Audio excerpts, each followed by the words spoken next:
yung humawak sa laylayan niya, inaagasan ng dugo, hindi gumagaling. Dahil, hindi natin alam kung anong pinaggagawa ng doktor sa kanya. Dahil walang doktor na eksperto sa sakit, maliban lang kay Jesucristo.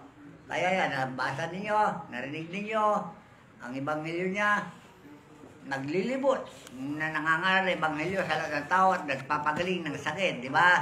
Kaya doon sa 9:12, ang sinabi niya, dahil pinagbibintakan siya na may demonyo, dahil nagpapalabas siya ng demonyo, kaya mga tao, nung panahon niya, pilosopo rin, kamukha sa ating panahon. Maraming pilosopo sa ating panahon na ipinamamalaki nila ang kanilang kayamanan, pagdating naman sa doktor, napipinsala ang mga tao. Kaya marami napinsala noon pa, bata pa ako, 1940, nakita ko ang bata na inindiksyonan ng mga doktor ng isay doon sa center. Dahil itong vaccine ngayon sa ating panahon, palagay ko, kamukha rin yung panahon ngayon. Nung bata pa ako, na yung mga karamihan na inindiksyon na ngayon, nasisira ang kanilang buhay. Okay? Kaya yung nakita ko na inindiksyonan, meron anti-cholera na yun, o ano mang gamot, anti-cholera, o anti-malaria, o ano man na virus na sinasabi nila, inindiksyonan na yung bata ng isay. Kaya ngayon, sa panahon natin, ganun din ang nangyayari. Kung panurin yung mga Facebook, hindi lang nila pinapublish dahil ayaw nila mapapahiya. Dahil kasalukuyan pa na binubulan nila ang mga tao hanggang sa panahon natin para sa ganon, kumita sila ng pera. Dahil panahon ni Jesus, ano sabi niya? Magsiyayo kayo, pag-aralan nyo kung ano kahulugan na sakit. Di ba ganon? Dahil hindi ako naparito upang tumawag ng mga matuwid, kundi ng mga makasalanan. Bakit? Anong ginamit ng Diyos na paraan para matawagan niya mga tao? Sakit. Para ang tao ay lumapit sa Diyos. Dahil maraming tao sa ating panahon, buong daigdig, hindi nila kinikilala ang Diyos. Totoo ba? Pero maraming preacher, maraming pastor, pero hindi nang galing sa Diyos yun. Nag-aral lang sa kanilang sarili, at pinasisikat ang kanilang sarili, at pati relihiyon, pinakikinabangan na rin. Diba? Hindi naman sila nagpapagaling na sakit, kaya ang karamihan naligaw, at yan ngayon ang biktima itong sakit. Kaya sabi ni Jesus, pag-aralan nyo kung ano kulugan na sakit. Habang ang ibig ko at hindi bayad, sabi ni Jesus. Dahil nagpapagaling si Jesus, walang bayad. Mga doktor, mahal na ang bayad mo, hindi ka pa siguradong gagaling. Totoo ba? Totoo ba yun? At maraming nabitin sa langanin sa mga ospital dahil kung ano-ano sinasabi sa sakit ng tao. Kahit na walang sakit, bibigyan ka ng sakit para sa ganoon, masindak ka at matakot ka dahil may pera ka. Sige, Dok. Basta pagalingin mo ako, magbabayad ako kahit na magkano. So, itong mga bagay na ito, nabolan nila mga tao dahil sabi nila, doktor, magagaling sila dahil nag-aral sila, di ba? Mayroon silang diploma. Si Jesus ba, nag-aral ng doktor? Hindi. Bakit napapagaling niya sa sari-sari sakit? Anong pagkakaiba yung doktor at si Jesus? Alam niyo yung doktor na humawak doon sa babae na humawak sa laylayan na, Dr. Lucas. Hindi niya mapagaling yung babae na yun. 12 taon na. Sino may ina yun? Babae na yun? Si Santa Teresita. Kaya nagmadri yun, nagdiboto siya. Hiniling niya sa Diyos na pagaling niya, nanay niya. Ha? Wala naman sa pare ang panggagamot. Nandun sa misyonero. Siya, si Jesus. Okay na. Kaya nung nakita niya, gumaling niya doon sa maraming tao na si Jesus ay nagpagaling. Alam niyo, ginawa niya, hinubad niya yung pagkamadre. Wala palang kwenta yung mga pare na ito. Okay na. Yung palang faith healer, nandun pala ang Diyos. Okay na. So, itong faith healer ito, pinagbintakan pa na may demonyo, di ba? Ganun din ang ginagawa sa amin noon. May demonyo daw ang mga espiritista. Maniwala kayo doon. Hindi po. Doon yun ay paninira lang sa mga tao. Para sa ganoon, hindi sila maniwala sa mga espiritista, gaya ni Jesus. Dahil si Jesus ay espiritista. Ano ang relihiyon niya? Sino nakalan sa inyo? Sabi niyo, Katoliko?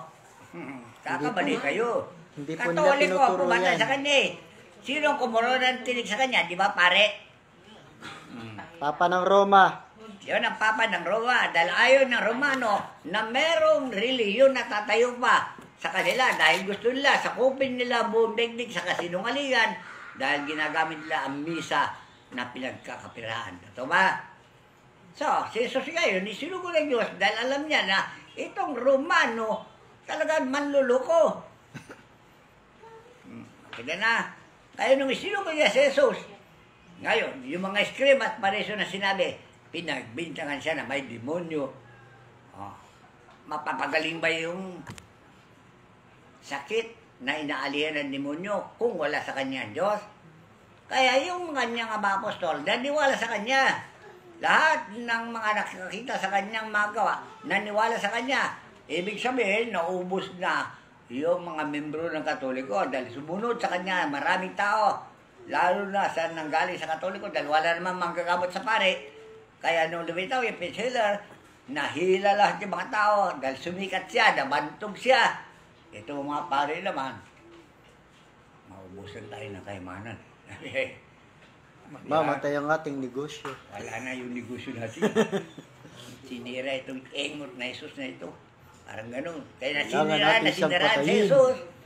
Pero nabantog din na nabantog. Abang sinisira nila siya, nabantog siya na nabantog. Bakit?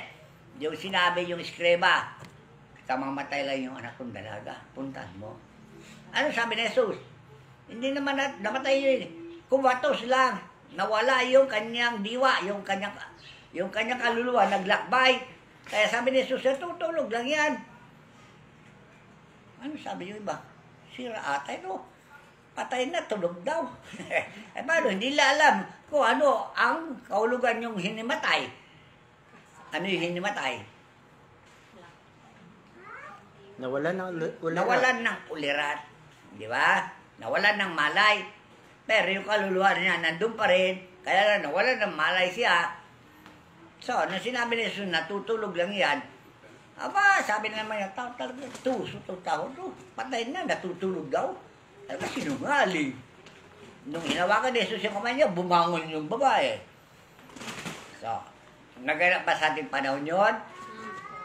Ayan o, yung hinahangan yung manggagamot, tulog yan, madatnang ko. Kinalamit ko lang yung tiyan niya. Oy, gumising ka na. Nandito ka na. Tumbawa ko siya, gulat yung magulang niya. Galing sa doktor yan eh. O, kita na. Kaya nung naganap noon, naganap din ngayon. Kaya, pasalamat kayo dahil ang Diyos ay siyang gumagawa yan. Bagamat ako ay tao rin, kagaya ni Jesus, na nagpapatawad ng kasalanan. Alam niyo, pagpapatawad ng kasalanan, pag gumaling ka na, napatawad na kasalanan mo. Pero pag hindi pa gumaling, magdasal ka ulit. Humingi ka lang, kumawanin o pagsisisi. Pag nakita ng Diyos na taos puso mo, magsisi. Paggagalingin ka na niya. Amen? So, ganyan ang gawin ninyo. Dahil ang kasalanan ay ang sakit.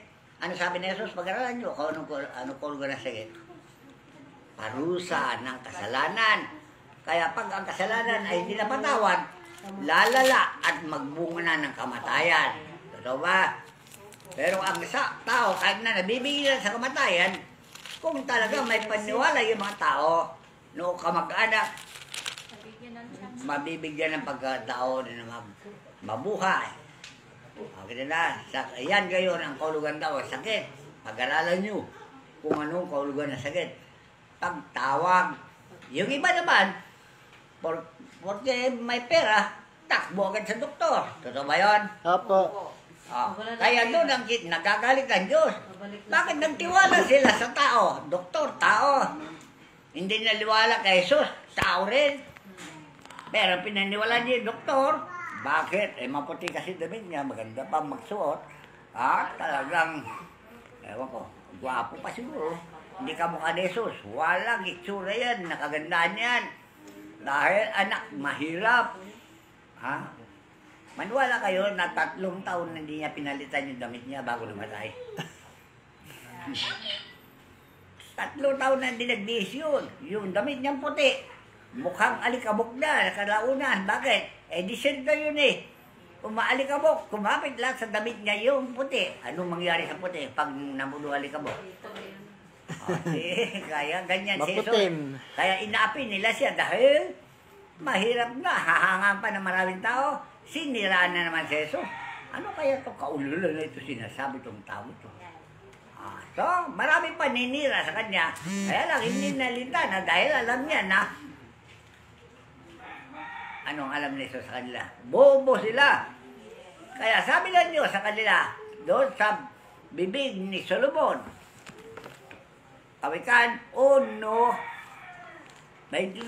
Basahin. Kawikaan, Yan ang mga Kapitulo bobo 1, noon, talatang bobo hanggang 22. ngayon. Hanggang kailan kayong mga musmos magsisibig sa inyong kamusmusan?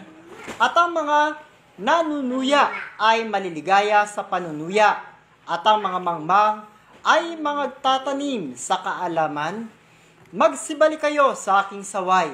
Narito, aking ibubuhos ang aking espiritu sa inyo, sapagkat ako'y tumawag at kayo'y tumanggi. Kasi, nakabuhos na espiritu eh. Tumawag sa pamagitan ng sakit, tumanggi sila, takbo sa doktor. Bakit? May pera eh. Pero kung walang pera, magtataga, makikinig yan. Totoo ba yan? Alright, sige tuloy. Aking iniunat ang aking kamay at walang makinig. Ano yung kamay ng Diyos? Banal na espiritu ang kamay ng Diyos. Nakabuhos na sa tao. Walang nakinig. May demonyo yun. See? Anong mangyari pagkatapos? Inyong inuwi.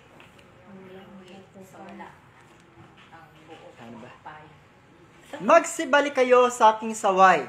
Narito aking ibubuhos ang aking espiritu sa inyo, sapagkat ako'y tumawag at kayo'y tumanggi. Aking inuunat ang aking kamay at walang makinig sa akin, kundi inyong iniwi sa wala ang buo kong payo at hindi ninyo inibig ang aking saway. Ako naman ay tatawa sa kaarawan ng inyong kasakunan. Ano yung panaway ni Jesus? Sa Huwag kang sasamba sa rebulto. Dahil rebulto na yan, walang magagawa. Sabi ni Jesus, totoo ba? Basahin mo nga, kung saan niya inangon yung karunungan na yun. Dahil rebulto yan, sabi niya, walang magagawa. Anong pagkakaiba yung rebulto sa akin? Sabi niya, pinaparis niya yung katawan niya sa rebulto. Aro, kuwan na naman siya, nilipusta naman siya. Awit, Kapitulo 115. Huwag sa amin, O Panginoon, huwag sa amin, kundi sa inyong pangalan, ay magbigay kang karangalan, dahil sa iyong kagandahang loob, at dahil sa iyong katotohanan. Bakit sasabihin ng mga bansa, saan nandun ngayon ang kanilang Diyos? O see, dahil ang Diyos, Espiritu, nakikita ba ng mata? Nakikita ng third eye, di ba? Yung may malis na puso, makikita niya. Pero yung walang makita, bintangero yan. May demonyo yan. Kamukha yung ginawa ni Villanueva. Ang may spiritista raw, may demonyo. Ano nangyari? Ang galing niya magpagaling, nahubaran. Wala na magawa ngayon. Hanggang ngayon, matakaw pa magsalita. Ako raw, siya raw si Kristo. Pagkamupareho sila ni Kibuloy. Akin yung kaluluwa niyo, sabi ni Kibuloy. Ayun, wanted na naman si Akin ang Kibuloy. buong universe. Kita na. Kaya yung mga mapagmayabang ng gano'n ng mga tao, walang papalain. Kundi, ibanghilyo na katotohanan lamang para sa gano'n. Ang Diyos ay maparangalan sa pamagitan niyo. Dahil ang ibanghilyo ito, kailangan malaman lahat ng mga tao. Dahil nangangaligaw na sila, nangangamatay na eh. Mas maniwala sila sa doktor. Vaccine, yung vaccine ba, Diyos ba? Basahin mo sa Biblia. Jeremias 17:5. Diyos lang ang dapat natin pagkatiwalaan. Huwag yung bakuna. Kung ano-ano ginagawa ng doktor. Opera dito, opera doon. Bawas ng tubig sa baga, bawas tubig na batay. Ang daming namatay. Kita na. Jeremias Kapitulo 17, talatang 5. Pamagat, ang Panginoon lamang ang dapat na pagtiwalaan. Bakit nagtiwala yung iba sa doktor?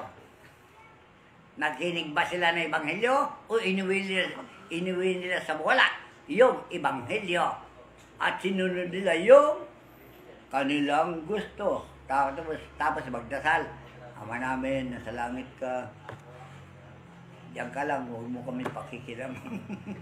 Ayaw namin sundin na loob mo. Yung sundin namin yung loob namin, hindi sa'yo. Parang gano'n. Nagdasal pa ng Ama namin. Ulit-ulit, sundin na loob mo. Sundin na loob mo. Maglibot yan. Prosesyon yan hanggang doon. Sundin na loob mo. Paano wala man ang kalooban ng Diyos? Ipinagtanim niya yung makapakalaman. Ibig sabihin, ayaw niya makaalam. Dahil ayaw niya makinig na Ebanghelyo. Ayun ang ginamatay ni Rizal nung ipangaral ni Ebanghelyo. Binawal ng mga pare. Maniwala kayo? At anong ginawa nila sa ministro ng Ebanghelyo? Pinaligiswan doon sa Luneta. Bakit? Tinuturo niya katotohanan eh. Ngayon. Nagaganap din ba yun? Yung magtuturo katotohanan, ibibilanggo mo. Gusto nila yung kasinungalingan. Kaya pag-aralan natin mabuti, bulay-bulay natin, mayroon daw tayo isip, kompleto. Sabi ng Diyos binigyan ko kayo ng utak. Gamitin yung utak nyo sa wasto. Use your coconut, sabi naman yung iba, di ba?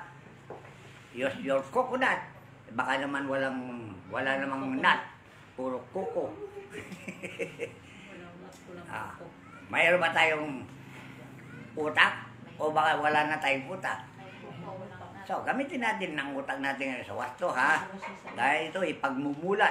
Ano ibig sabihin yung pagmumulat? Inciting to sedition. Noong unang panahon, bawal yung pagmumulat. Kamu ngayong, si Captain Ray, hinuli sila. Yung nag-rally doon sa Bonifacio. Bakit ikinulong sila? Department of Health. Minumulat nilang tao sa katotohanan eh. Ikulong mo. Kita na. Hindi nila alam, nakasama ko ngayon yan. Magpasimula na kami ng talagang rally ng Ebanghelyo sa Luneta. Dahil kailangan ang Ebanghelyo ito, malaman na lahat ng tao dahil ang mga doktor, pati yung mga pinuno ng bayan, pinagsinungalingan ang mga tao. Kamu kayong batas na ito, lockdown. Sa palagay nyo kaya yung Panginoon sang-ayon sa lockdown? Hindi. Hindi sang-ayon sa lockdown eh. Hindi batas yan. Batas ng gahaman sa pera yan. Dahil ayaw nila pagpalakarin ng tao para magpagamot sa gusto nilang pagpagamutan. Malaya tayo. We have the right to choose. Kung ano ikabubuti natin. Bakit i-lockdown nila? Para hindi sila makapagpagamot sa mga paid healer. Anong tawag nyo sa kanila ngayon? Buhaya. Monkey. Gusto nila, kanila lahat ng grasya. Samantala yung mga paid healer hindi naman nagpapabayad. Gusto nila, kanila lahat. Maniwala kayo nangyayari ito? Apa. So, anong nangyari dyan Sinabi, hanggang kailan kayo mga musmus magsisibig sa inyong kamusmusan. Tuloy mo. Ganito ang sabi ng Panginoon, sumpay ng tao na tumitiwala sa tao at ginagawang laman ang kanyang bisig at ang puso ay humihiwalay sa Panginoon. Ano yung laman ng kanyang bisig? Ibig sabihin, ang batas niya, ginagamit niya puwersado. Kung hindi kayo magpabaksin, magmulta kayo ng 5,000. Diba? Kung hindi kayo magpabaksin, walang papasok sa trabaho. Anong ginawa niya sa bisig niya? Bakal na. Kaway na bakal. So, ito mga bagay na ito, nagugulat ako. Bakit? Dahil binago ni Duterte yung kanyang statement. Alam niyo yung statement ni Duterte doon? If you destroy the youth of my country, I will kill you. Ang daming namatay na youth. Mula pa doon, Dembaksya. Napanood yung Dembaksya? Ilan namatay? Marami. Bakit di niya pinatay? Yung pumatay ng destroyer ng youth of this country. Kaya si Duterte, sinungaling na. Kita na. Kaya huwag tayong madadala sa kanyang mga batas-batas ngayon. Dahil sabi ng ama, sinapian siya ng demonyo.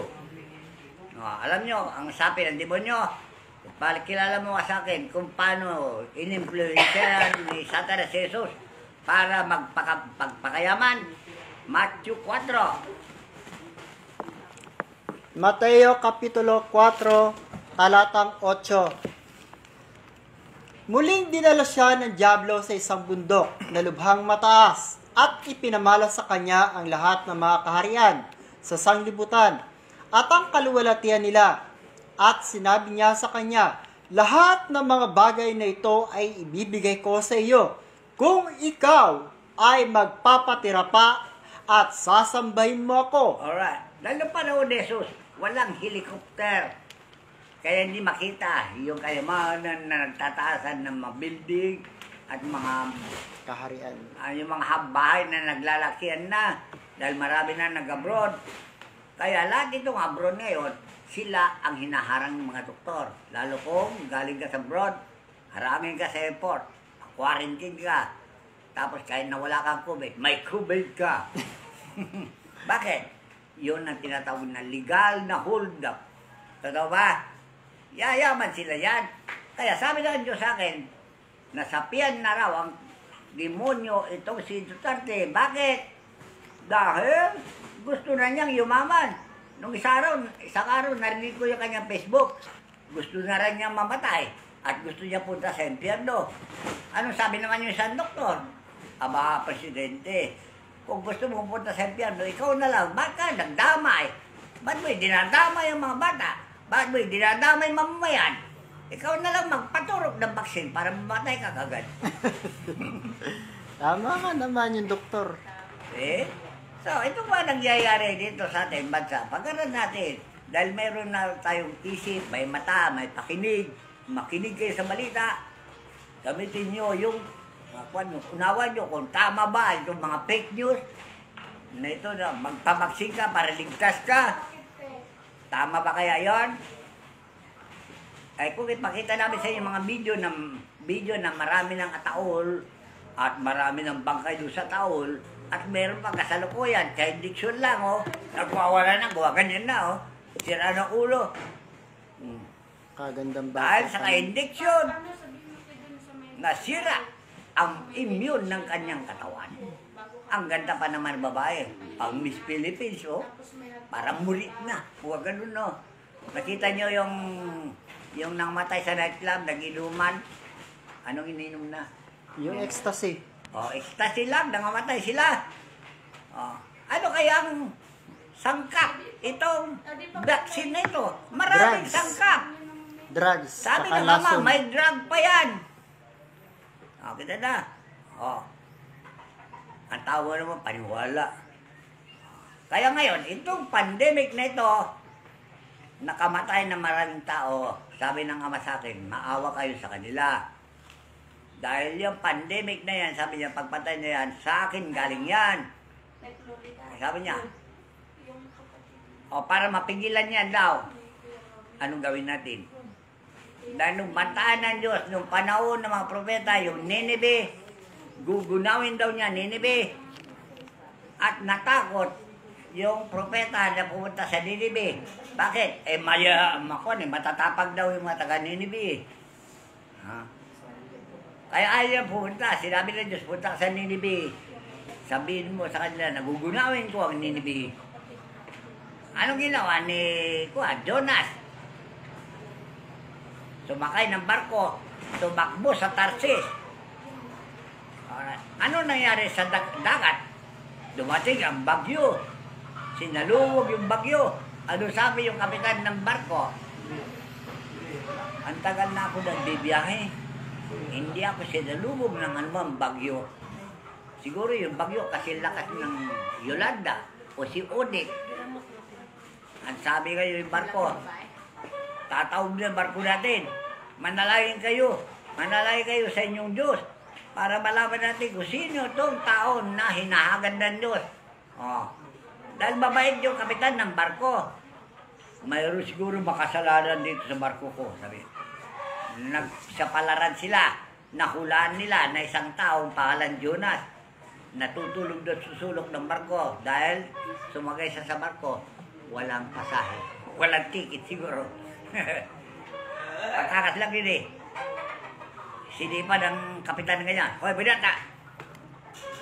Siguro ikaw yung hinahabulan Diyos ha. Ang sabi naman ni Diyos, ako nga, kung hindi niya ako itapon sa dagat, mamatay tayo lahat. So, umamin naman si Jonas na siya hinahabulan Diyos. Isang alagad na tamad. Isang propetang tamad. Pag hinutom siya, galit na galit siya. Sinugo mo ako, tapos naghihirap ako. Wala man lang akong makain. Tapos puro kautos.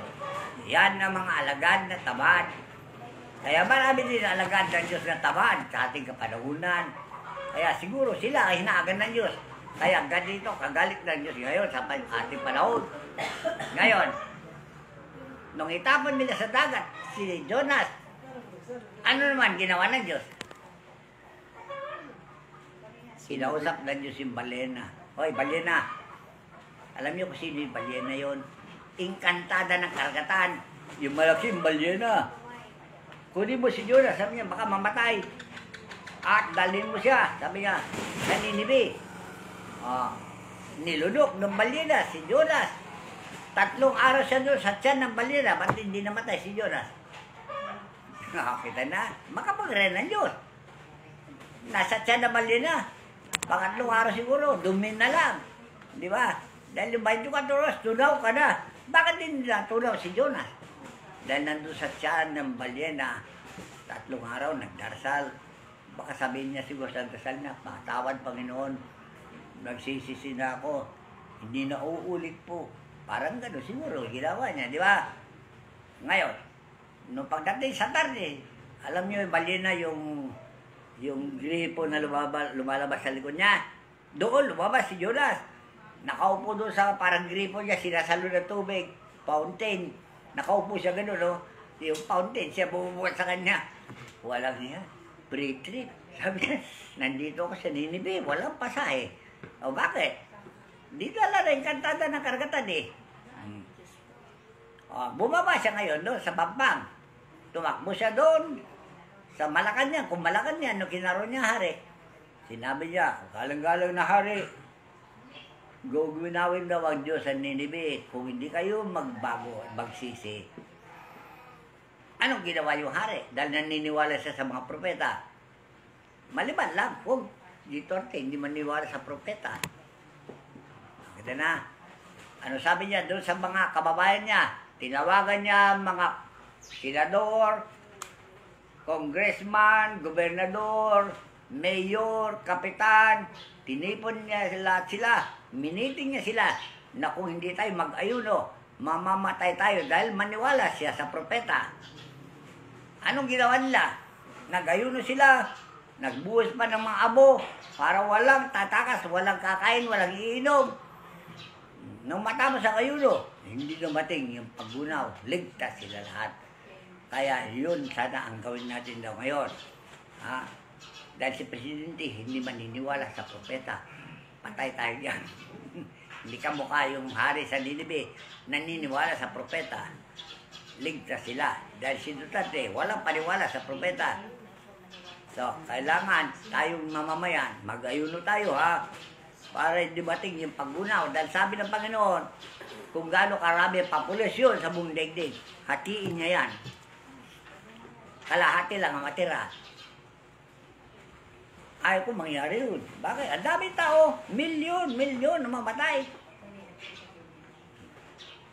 So, dahil ang sabi ng Panginoon, sa kanyang aral, diyan sa Mateo, kung gusto niyo mapakilos ang bundok, sabi niya, at sabi niyo sa bundok, lumipat ka mula dito hanggang doon, walang hindi mangyayari, sabi ni Jesus.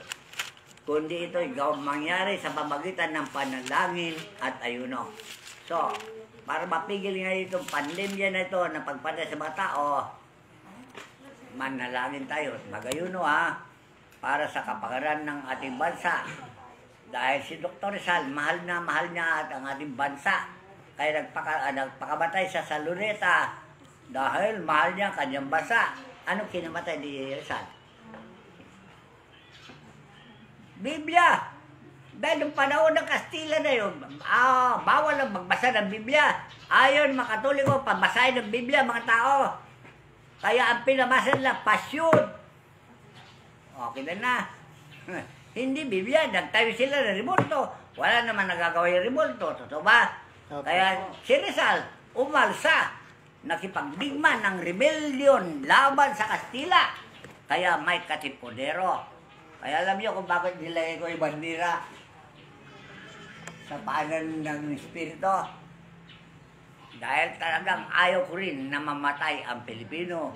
Dahil sinabi ng Diyos, talagang gugunawin niya ang Pilipinas. Bakit? Anong tsura ang Pilipinas? Nakalutang lang sa dagat, tandaan nyo. Kung pumutok 3 bulkan, wala na. Lubog na ang Pilipinas. Tingnan yung nangyari sa Pinatubo. Ang ganda sa Guagua, tambo na ng buhangin. Hanggang doon, sa Concepcion, Tarlac, diretso sa Nueva Ecija, umabot yung buhangin. Kung maulit pa yun, nagbabanta na naman puputok, baka aabot na doon sa Maynila yung buhangin. Ano mangyari sa ating bansa? So, di marami na naman rito kay ng Presidente na kalsada. Ayusin naman ang kalsada. Tapos maglikada naman sila kasilungalingan. Magagalit naman ng Diyos. Alam niyo kung saan ang galing ng Diyos? Ang galit ng Diyos, nandun sa 10 Commandments, sa Exodo 20. Diba tayo? Bawal ang Diyos. Bawal sa Diyos yung ginagawa ng tao noon pa. Kaya naglagay ng tinatawag na 10 kumain. Pero punta kayo sa presento, 10 kumain. Hindi na 10 commandments. 10 kumain na. Totoo ba? Hindi ba insulto sa Diyos yun? 10 commandments, palitan mo ng 10 kumain. Sa kakain mo na, patso ka, dahil ka presyo ka pa. Takbo ka na naman sa doktor. Yeah, say. Exodo Kapitulo 20. Ibinigay ang 10 utos, at sinalita ng Diyos ang lahat ng salitang ito na sinasabi, Ako ang Panginoon mong Diyos na naglabas sa iyo sa lupain ng Ehipto, sa bahay ng pagkalipin. Ayan ang sinabi ng Diyos kay Moises noon na dahil kasalukuyan na inilabas ni Moises yung mga tao sa Ehipto. Ngayon sa panahon natin, ang Diyos ang nagsilang sa atin sa bansang Pilipinas. Ganun yun. Dahil yan na sinisingil na nung bumaba rito. Kayo isinilang ko rito. Pagkatapos ganyan, wala kayong respeto sa akin. Ito lang mo. Huwag kang magkakaroon ng ibang mga Diyos sa harap ko. Huwag kang gagawa para sa iyo ng larawang inanyuan o kawangis man ng anumang anyong nasa itaas sa langit, o ng nasa ibaba sa lupa, o nasa tubig sa ilalim ng lupa. Huwag mong yuyukuran sila o paglilingkuran man sila, sapagkat akong Panginoon mong Diyos ay Diyos na mapanibughuin, na aking dinadalaw ang katampalasanan ng mga magulang sa mga anak, hanggang sa 3 at 4 na sali ng lahi ng mga napupot sa akin. Alright. Ano ibig sabihin yung pagdalaw? Yung pagdalaw, siya na yung parusa. Pagpatay. Pagpatay na ng Diyos yan, pagdalaw. Sa anong kadahilanan? Yung kasalanan ng mga magulang sa kanilang mga anak. Sino yung magulang sa atin? Magulang natin. Mga namumuno sa gobyerno. Yung presidente, magulang natin yan. Anong ginawa niya kalapastangan ng sabayan? Yung mga batas-batas niya na mali-mali. Hindi ganun ang batas ng Diyos. Ang batas ng Diyos, sa 10 lang, ba't naragdagan ng lockdown at saka quarantine, Face mask, vaccine. face mask, vaccine, batas ba yun? Hindi batas yun. Kaya dinadalaw niya ngayon, mali-mali batas. Nandiyan sa Biblia, basahin natin. Isaiah Kapitulo 10, 1. Isayas Kapitulo 10, talatang 1. Pamagat, ang galit ng Panginoon na ginanap ng Assyria, na sa huli ay parurusahan din. Saba nila na nagpapasya ng mga likong pasya at ng mga manunulat na sumusulat ng mga kasuwailan. O ano yung manunulat? Nangangaral, Nangangaral ng kasiwailan, kasinungalingan, kasinungalingan. Bakit? Dahil yung mga tao, pag may trabaho, pag hindi pumasok sa trabaho, sibakin na, di ba? O, samantalang dyan, 6 na araw nagagawa ka lang, hanggang Sabado, Linggo, Sabat sa Panginoon. Ito ang kawalangyaan ng ating mga pinuno. Bakit pinagtatrabaho nila ang linggo ng mga tao, samantalang ang batas ng Diyos, huwag kang gagawa yan sa araw na yan, di ba? Sabat. Ano meaning ng Sabat?